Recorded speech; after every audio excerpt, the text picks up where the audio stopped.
Hello, welcome to Virtual Concert Hall's live music channel. My name is Chris Au, and I have with me the co-founder of Virtual Concert Halls, Dr. Anna Ouspenskaya. Chris, thank you. It's so great to see you after the break we took. We are back here with the seventh chapter and with all the new energy that we have coming back to this program. Definitely, the spring energy that we have as we enter into spring, and we will be your host for today's show. This is part 7 of the commentary of Beethoven's Symphony No. 1. This has been written and narrated by Lawrence Rapchak, created by New Media Productions Worldwide and Virtual Concert Halls, and produced by Architects of Music. This is a wonderful collaboration that has been possible because of the passion that we have connecting musicians and audiences in real-time musical performances and live programs from around the globe.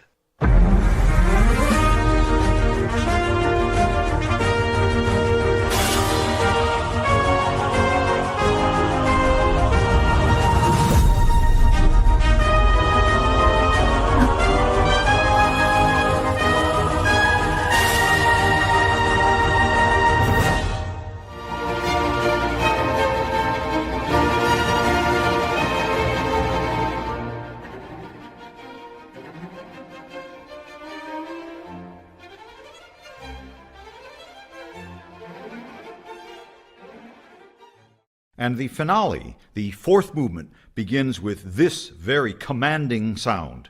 A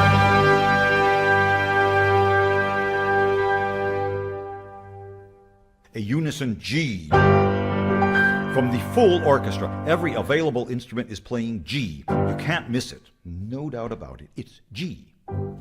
So we can safely assume that G is the tonic key of the finale, right? I mean, it's so emphatic. It might continue like this, like you'll hear in the beginning of the Second Symphony.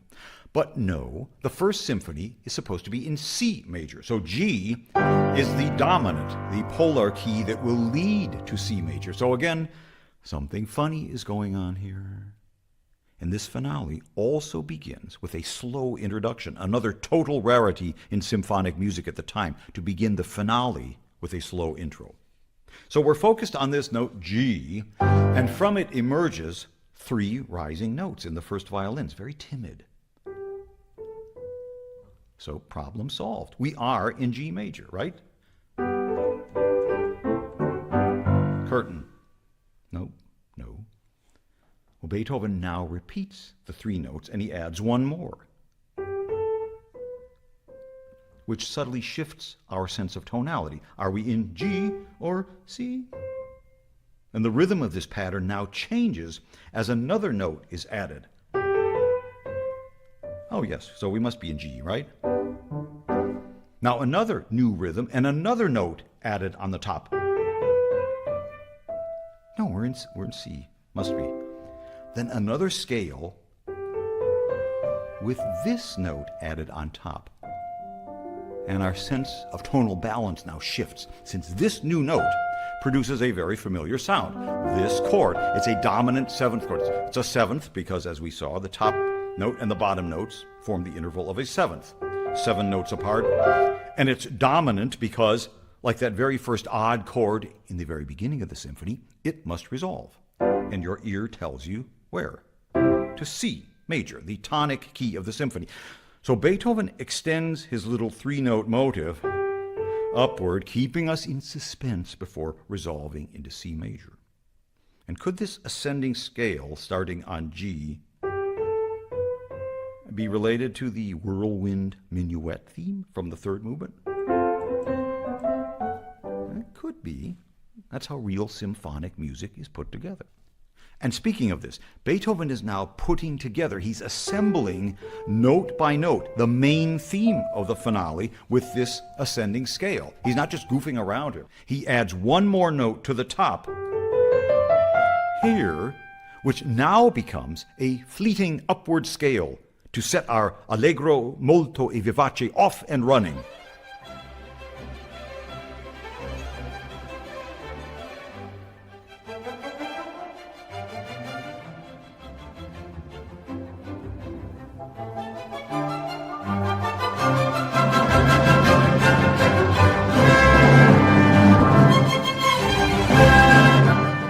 It's a joyous, brilliant allegro, which soon moves into the dominant key of G major with this transitional theme in the cello and basses,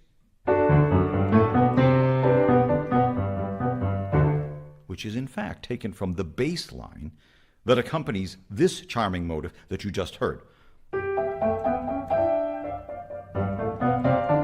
There it is. Bum, bum, bum, bum. Now the transitional theme is this. And it introduces us to our secondary theme, which is in the dominant key of G.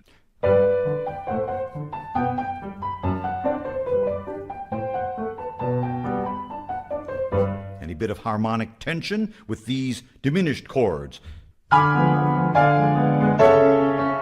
leading to this. Back to G major. And a closing motive now, which I must tell you about. Here is Beethoven's closer in its basic rhythmic outline.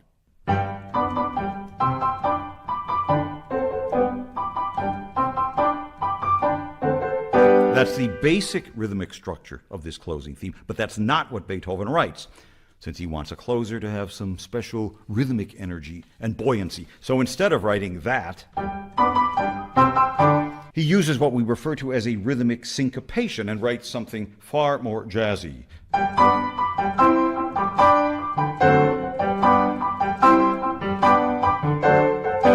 Syncopation is basically shifting the rhythmic values in the measures around. In this case, it's taking the first note, followed by two short notes in that, and you make the first note shorter and you transfer part of its length to the second note, and it sounds very complex, but we hear it every day in music. And syncopation always adds a special kick. Yeah.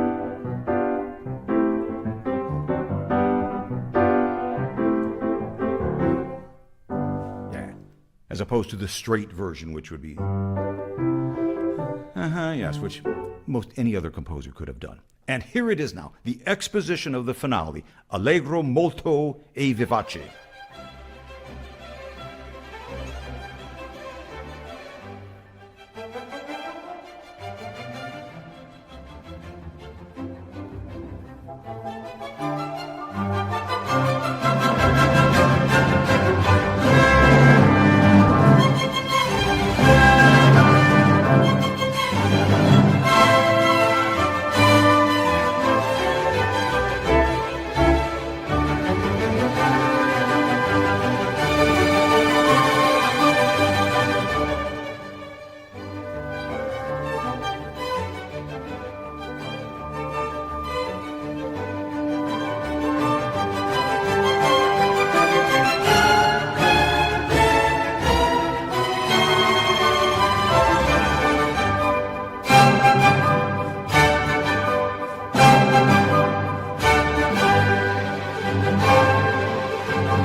Well, there we have it. Now we start talking at the same time.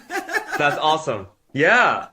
I mean, after hearing... I guess we're eager to jump into this. Yeah, I know. It's really, really awesome. It's, as opposed to a very awkward silence after...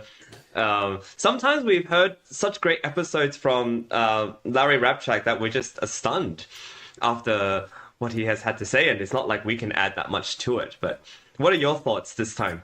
Oh, this one I really love, and you know, it's so refreshing to be back talking about this wonderful project with Larry Rapchak and Steve Robinson and the Architects of Music, which we've done over the past 4 years. Virtual Concert Halls was working with them together on this mammoth project of putting films to Larry Rapchak's lectures and his stories and narration about the 9 Beethoven symphonies. I just want to mention briefly that we completed the project. And so now we're continuing our journey, and ahead of us we have all the symphonies laid out in front of us. The films are done, and we'll, of course, get to the 9th eventually. Yes, Chris? Yeah, I think what's really fun about this is that we get to discover these symphonies as musicians who have I mean, we're both pianists, but we know this literature relatively well, but it never hurts to know more about how this construction is. And the more I listen to this, I just find Beethoven really knows how to have a good time, right? We listened that one of your students played the last movement of the first piano concerto, which is also in C. A lot of early works of his are actually in C major. Some of the first Beethoven piano sonatas. He seems to really like this key of C major. Yes, you're so right. There's something about C major and C minor for Beethoven probably inspired him in the tension between the two keys, and also the C major being one of Haydn's favorite keys to write in symphonies and other works. And I want to point out that he seems to have kind of started his journey within the C major realm and then completing it also in the C major realm. Remember the last movement of the last sonata he wrote, the 32nd sonata. The first movement is C minor, and the second movement, which is eternally long, also in C major. Yeah, I think it's also fascinating to hear, and we talk about this, but that's because I feel like keys are like colors and of a painter, and how you use the key. It represents a lot of how a certain artist or painter uses a certain color. Perhaps Rembrandt's blue is very different to, let's say, the blue that Van Gogh uses. And we can use a lot of these analogies to apply to music. A C major by Prokofiev, for example, quite different to perhaps a C major by Beethoven. It's still the same kind of notes, but the use, how he comes into it. And speaking of coming into it, like the way he does this slow introduction with the scale, and I find these are all tools that we are so familiar with, yet Beethoven makes it exciting, right? Like, how hard is it for us to play a scale or write pieces of music that have scales in it, up and down, and yet he makes it fun. He makes, with a bunch of syncopation, he puts it all together, and I think there's a good reason why this project is produced by the architects of music, right? There's this idea of building something together. Yeah, that's another thing which I think Larry Rapchak is just so incredibly articulate and yet subtle in his commentary. I know this project because our team has been working with Larry for so many years, and the Architects of Music is actually an educational project which Larry, together with some of his colleagues, started many years ago. And the purpose of the project was to put a spotlight on a particular aspect of the approach which composers use, and especially Beethoven was more focused on this particular approach, and some other composers, but all composers use that approach. This famous saying that music is a liquid architecture, and architecture is frozen music. So that's a flashy saying, but what Larry Rapchak does, it kind of unfolds that saying and goes deep into what it actually means in terms of how composers compose and make their music. And that is the architectural approach to structural approach to building a musical story out of musical building blocks, and building the relationships with those blocks, and that's going into the structure of the piece as a whole, into more on a smaller scale structure of the elements of the piece and the relations between melodic elements, harmonic elements, and of course the tensions, like in this symphony, how the harmonic content and the harmonic background on which the melody is unfolding, how there's tensions between the chords and harmonic colors produce that movement forward and the development of the story. So that's the Architects of Music. That's the answer to if anyone has questions, why Architects of Music, why this is the banner of this whole project. And I feel like there's so many analogies we can make. When you go, let's study a house, you always have the roof, windows, doors, you have the rooms, you have the bedrooms, you have the master bedroom, bathrooms, etc. And yet a magnificent house can have all those elements too, and yet the way they're spaced, the way it's designed so the corridor leads somewhere, the way the garden is makes you feel at peace at the place you're in this place. I think this is what great composers also do with the music. There's all these elements. I mean, we haven't spoken too much about it, but obviously we have these sonata forms or symphonic forms where you have, let's say, introduction, you have what we call exposition, you have the development, the recapitulation. And for more information on that, there's many of these shows that we've done that actually develop these ideas more, but you have the building blocks of what a house, or what you call like a movement of a sonata or a movement of a symphony looks like. And yet it's how long does he have the introduction? How does the introduction lead to the exposition? And the way he uses dance forms, a little bit of rhythmic tension, syncopation, that's how he tricks us into enjoying this house more, this house that he's building.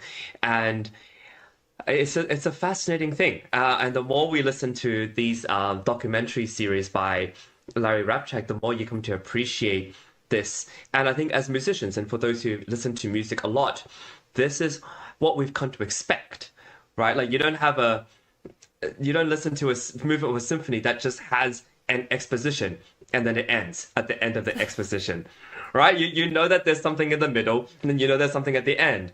A lot of, let's say, the nocturnes of Chopin, you kind of A form with a bit of a coda. You kind of know what to expect. You know that this melody that he's repeated a few times is going to come back, right? And so and the same with the song you hear on the radio. There's always sort of this introduction, and then there's the verses, the bridge, the chorus, and then there's all these other forms that we know very well. If a song come up just has just the chorus, and it's a 3-minute chorus, you're like, what is going on here? So I think there's a lot of these really cool concepts that we created within art that are always filled with building blocks. And then the great artists out there develop it, and they figure out how to suspend your belief. They figure out ways to make you wait a little longer before giving you the treat. This is just what's really fun about music. And I think one of the key words here in Larry Rapchak's narration, his story, his sharing the insights of how Beethoven constructs the whole musical story in the symphony, is the assembling word. When you were watching the episode from this film, that word may just slide over glass over without paying too much attention, but it is a key word, assembling your story or assembling your architectural piece out of the available and readily available elements, just like the scale at the beginning of this transition. Scale by itself produces no suspense or no expectation on nothing. It's just a scale. It's just a building block. But the way Beethoven puts the rests between the little phrases and the way he gradually assembles the scale note by note, that's what creates the forward motion of the story and all the feelings associated with that suspense and that direction. I think that's also to me at least, it's an eye-opening experience to go through Larry's analysis, because it makes the composition a lot more close to where we are, more understandable, and kind of it dismantles the idea of composers just going into some kind of limbo super state of mind and just writing as though they're driven by some outer space power. No, they're actually architects. They just take the building bricks and they have a plan, they lay out the plan and they fill it with the bricks and elements, and that's how it comes alive. And I think like another way to look at it for those who may be more interested in stories, and I think this is what music is as well. It's a story, it's a narration, it's a way of, there's a beginning, there's a middle, there's an end, right? Because ultimately, whether you're thinking of it as a building which exists in a space, or you're thinking of it as a story which exists in time, these are what like, these are the coaxes of what we're dealing with in our existence, space and time.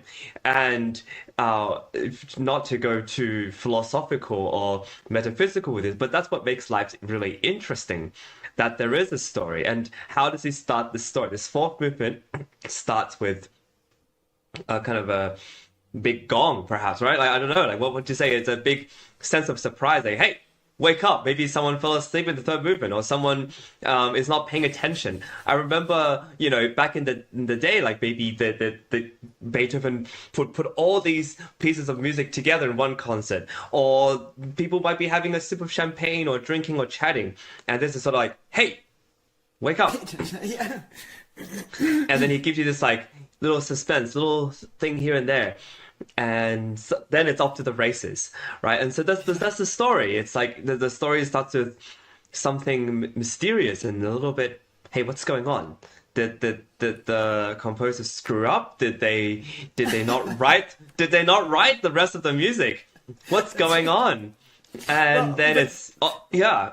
But we can assure you, he wrote it to the end. Oh, absolutely.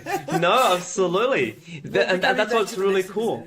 Yeah, but that's what's, I think, really interesting about his music. I mean, even the ending of that first piano concerto, right? There's this sort of sense of, hey, is this it? What's happening? Right? There's this sort of idea that Beethoven and a lot of great artists and a lot of great authors and writers, they know how to tell a story. They know how to hold you, in the palm of their hand, and when you least expect it, they'll clap. Sorry if I burst anybody's eardrums, but when you least expect it, they drop you and say, "Okay, good luck," right? But then they'll always somehow catch you and say, "Ha, I got you." And I think that's we are so attracted to that in our storytelling mind. Our world is so filled with this, and I think Beethoven is probably one of the great storytellers without having written much down on paper in the form of words.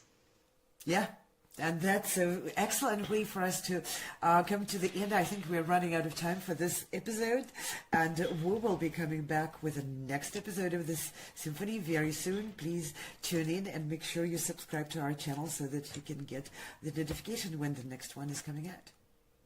Yeah, and I want to give a big thanks to our team, collaborators, particularly New Media Productions, Virtual Concert Halls, Architects of Music, Lawrence Rapchak, and our team behind the scenes making this whole show happen. Yes, and I want to also encourage you to check out our music and musicians around the globe, the live show. We are live practically every day, and we invite artists, concert organizations, educators, and we present music film projects. And if you're interested to be featured in one of the shows, please get in touch with us and learn how you can apply, how you can audition, and how you can be included in this series of music shows.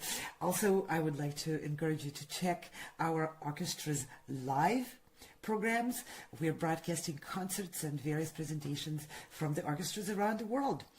There's so many wonderful orchestras and organizations you may not even heard about, and they're presenting very interesting concerts. So we want to challenge everyone who is feeling like the musical world is in a gray zone when everyone is repeating the same stuff and nothing interesting is coming, because we are witnessing a lot of innovation and a lot of interesting concerts, programs, and coming out from everywhere in the world because we are broadcasting them. Yeah, and what's really interesting too is they're not just from the names you're familiar with. These orchestras we're highlighting are from Ecuador, from all over the world, in which you may not be expecting. And what's really amazing about that is that there are such great musicians all around the world making great music, and it's having all fun available. with it. And having fun with it, exactly. And they're on our YouTube channel for you to enjoy. So the way you can support us is to continue to like and subscribe and to watch our shows and follow us on all our websites, of course. And with that, I hope to see you for our next part 8 of our Beethoven 1 documentary series. Until then, we'll see you.